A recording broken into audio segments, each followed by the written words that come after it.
the rank of captain with it using a Frederick County number and saying that they have a warrant for that person's arrest or the arrest of a family member. So what the caller is doing is asking the person to pay for the warrant with gift cards or green dot cards and then giving instructions how to do this. The callers are using, again, Frederick County numbers and again using the Frederick County Sheriff's Office main line number as a callback number. So they're instructing the callers that if they don't pay, a deputy sheriff or police officer will come to the door and pick them up and arrest them. Again, this is a growing scam. We've probably seen 10 calls or so just about the past day. Just last night, a young nurse, practitioner here in Frederick County, came to the law enforcement center and basically reported this scam and unfortunately fell for it and sent $12,000 to the scammers. So again, it's something really, really important. And I had a few points I wanted to make, but I guess I left my paper. So this, number one is this. First of all, the Frederick County Sheriff's Office does not call an individual to notify them of an arrest warrant. We send a deputy or deputies to that individual's home or place of work, either in uniform or with identification and a badge, to execute a copy of that. We have a copy of the warrant in hand and we execute the arrest right there. Secondly, the Frederick County Sheriff's Office nor any law enforcement agency asks for payment to satisfy warrants, to satisfy fines, or anything else. No payments, no credit cards, no types of money of any kind. And thirdly, I'll just say, please, I remind people, don't provide any personal information to these callers. No bank information, no social security number, no credit card or credit information, please. And report it immediately either to your local jurisdiction, the Sheriff's Office, or the Maryland State Police. Sergeant? Sergeant Clean of the Maryland State Police. Just to follow up with everything the Sheriff said, whenever serving warrants, we're not calling people asking them to send funds. Financial donations are not going to take care of a warrant that's been issued. We simply take that person before a commissioner, at which point bond or bail would be set by the commissioner's office. As far as the person calling these people, they're speaking with a fluent American accent, doesn't have the staples of being somebody overseas that's calling through from another country. So just be cognizant that nobody's looking to collect money from you to dissolve warrants. That's all. Can we field any questions, either one of us? So, I guess like these numbers, right? They are basically the digits that belong to this department. I mean, you're obviously investigating. Do you think, I'm not saying it's an inside job, it's got to be somebody that knows the names and knows the numbers? I mean, I'm sure that crossed your mind. It has. We look at everything. We look at how these names could be getting out there. We look at the phone numbers they're coming from. We don't know if they are actually using county phones at this point or spoofing numbers. With technology today, it's really hard to find out. It takes a while to get there. But what's really concerning is they have the exact rank of the individual that they're naming. So that's pretty concerning to us. Yes. The fact that somebody coughed up $12,000 should be concerning as well. With all due respect to the victim, what does that process look like? What is the pitch that this person is making in order to get somebody to fork over 12 grand? Well, again, I think it's just the shock of someone hearing there's a warrant for your arrest and maybe telling them it's a contempt warrant or a failure to appear warrant. I think it's the shock factor that makes a person decide, I better get this taken care of before they really check into it or before they report it. Unfortunately, I'm sure that $12,000 devastated this young lady. But Sergeant, can you speak to that case anymore? As far as the $12,000, as far as the $12,000, initially they were asking for $6,000, at which point they directed her to go to various stores, obtain the green dot credit cards to make the payment over the phone. During that conversation, she would provide the security code that's on the back of the credit card you buy at the store. And after doing so, like they're directed, you need to drop this off at the mailbox. And while speaking with her, she's like, okay, I've got them in the mail. They explained at that point, well, did you use your credit card to pay them? And she stated, yes, I did. A lot of gift cards, credit cards, they'll state that they won't be immediately activated. So then they told her, well, that's not going to go through unless you want to get locked up today, avoid being locked up today. You need to go through, buy these with cash. That way the funds will be immediately transferred, and we will refund you through the Treasury Department the amount that was taken from the plastic cards that were purchased with a credit card. So originally it was $6,000. She was told that didn't go through, so she went through again to avoid being arrested that day. Sheriff, how many Yes. calls have you, I was talking to Todd earlier today, This particular scam, yes, around the 1st of June, and to my knowledge, probably a couple dozen similar calls. Now, there's different types of scams. The scams kind of run in cycles. So prior to that, we saw a series of calls where basically people were being told that they had relatives in custody, sons, daughters, grandsons, and so the scam was to call and send money or gift cards to get their family members released from custody. So these things run in cycles, but this particular scam has since been about since the 1st of June. And so how many calls have you received since the start of this cycle, I guess you call it? Well, I would say probably a couple dozen.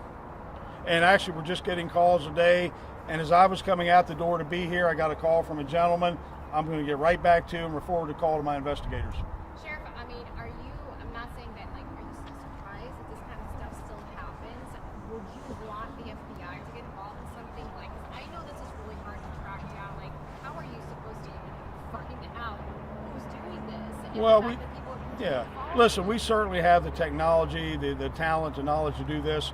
If we would need the FBI, we would certainly contact them. But right now, it's a local investigation. My concern is that it expands beyond Frederick County into the region. Say goes in, it's already into neighboring counties. So say they start getting calls in Northern Virginia, Washington, D.C. We're in a position now we can run with this, and where it takes us, again, we're going to look at every possible avenue of where this could be coming from. And again, this is one of the problems with all this technology out there. This spoofing of numbers, it's really, really hard to identify the numbers of origin and try to defeat this. So, Can you take us through a typical call? What would it sound like? What would the introduction be? What are your victims saying? How they're being greeted by this person that is alleging that they have an arrest warrant? How they actually approaching these people to get them to give over? well, to my knowledge, and I actually fielded one the other day myself. So basically, a gentleman reported to me that a male voice called him off of a Frederick County number 301-600, identified themselves as a lieutenant colonel by name, said we have a warrant for your arrest for contempt of court and failure to appear.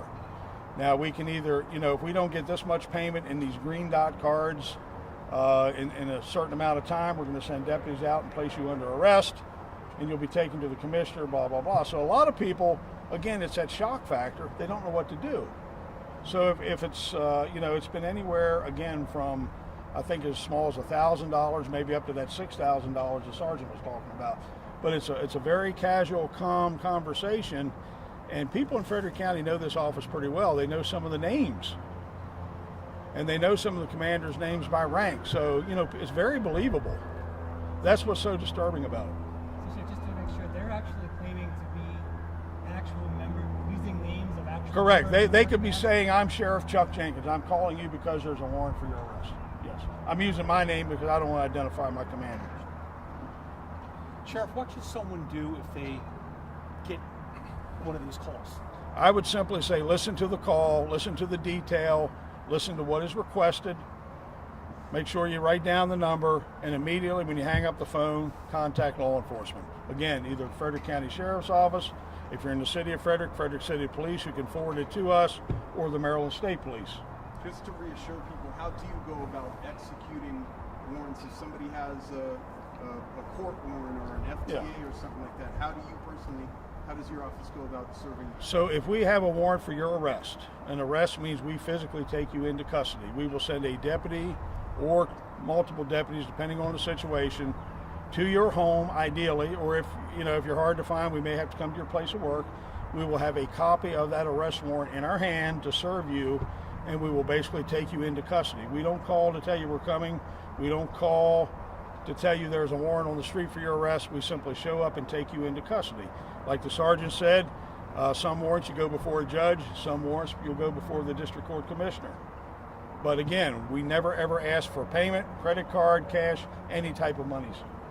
If someone gets one of these calls and wanted to confirm, could they call the sheriff's office main line or the state police main line? Well, absolutely. I've been told there's a warrant for my arrest. Is that true? They could, and I'll tell you, and I will say this, in some cases, people that know there's a warrant for their arrest will call in, and we'll say, yes, there is a warrant for your arrest, and they'll be good enough to turn themselves in, believe it or not.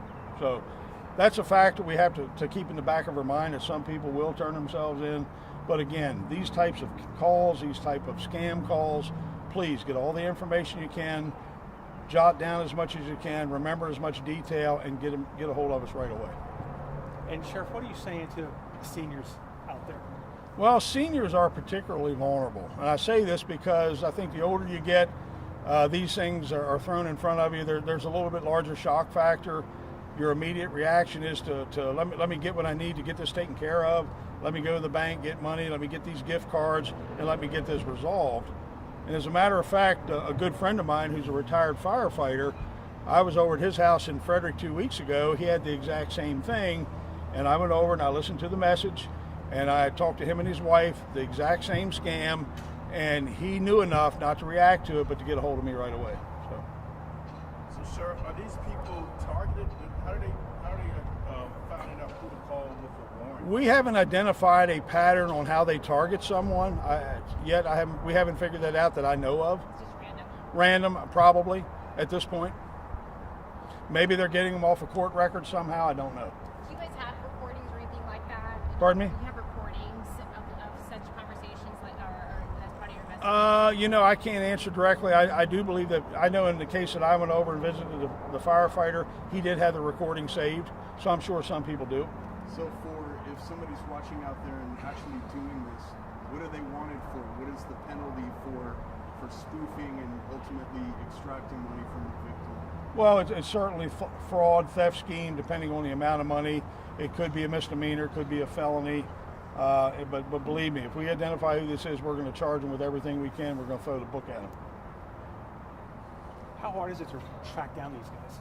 Well, it's extremely difficult, again, because of today's technology. I mean, the way people can, spoof phone numbers, you can spoof a number now. We can call that number back. The number doesn't exist, or the number's been blocked. So it's extremely hard. But I can tell you, we will do everything we can do. The Sheriff's Office, the State Police, we're going to be on this until hopefully we can identify who's responsible. We take this stuff pretty seriously. We protect our folks up here the best we can. Thank you. Thank you, Sergeant, Sheriff. anything else? Thank you. Appreciate it. Thank you. Yeah. Thanks, Sheriff. Appreciate it. Have a safe Sure. trip. I'll be back, believe me. Thanks for going down. Yeah, man. See you later. Good to see you. Yeah. You take a photo of somebody. Getting like we think That's why I need to get that mic so they're getting the ambulance. from the traffic No, and no. all that. Here's the Yeah, I know. Thank you. Yeah. They tell us You don't get video of me now? listen.